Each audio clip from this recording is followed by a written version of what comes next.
The next time you find yourself embroiled in an argument with someone that's contentious and uncomfortable, say, institute the following rule. You don't get to respond to the person's claims until they've exhausted that particular claim, and this does presume to some degree that you're dealing with a good faith actor, even if they feel differently than you do. You don't get to respond until you have recapitulated their viewpoint and summarized it in a manner they find acceptable.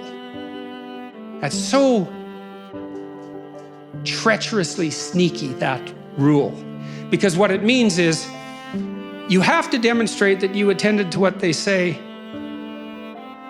closely enough and carefully enough to, first of all, act out validation of the idea that they have an opinion worth attending to. That's a big deal, eh? People really like being paid attention to. There is nothing people like more than that, unless they have something to hide. And even then, there's a part of them that would rather have that paid attention to than fail to pass,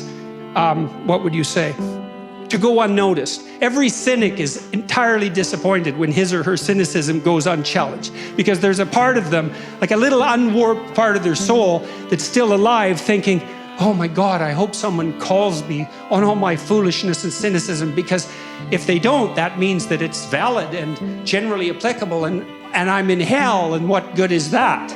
And I really mean that. And so you're called upon to, first of all, summarize what they said, which is not an easy thing, right? Because it means you have to, and sometimes it's somewhat incoherent and emotion-laden, especially if it's in the course of an argument.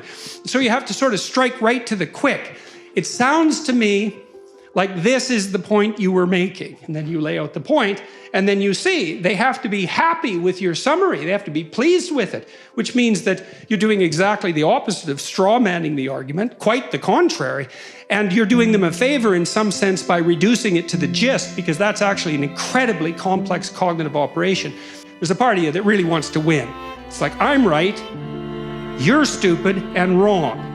And so the best way for me to demonstrate that is to warp and bend your argument make it trivial in some way it isn't, especially if it's directed to some degree at like elucidating my character flaws and to minimize you in doing so. And if you do that, of course, well, that's not a great road to peace unless you're willing to bring a big club to the argument, and many people are. And instead of listening and trying to make peace and sort things out, they'll use all sorts of subtle forms of suppression in their ensuing dialogue just to keep everything, under the rug or in the closet. I wouldn't recommend that as a medium to long-term strategy, especially if you're trying to bring peace to a household. You have to go through this horribly painful process of listening to the people around you tell you what they think of their lives. And if you do that, then, well, maybe you can all come to a place that is characterized by something approximating genuine peace.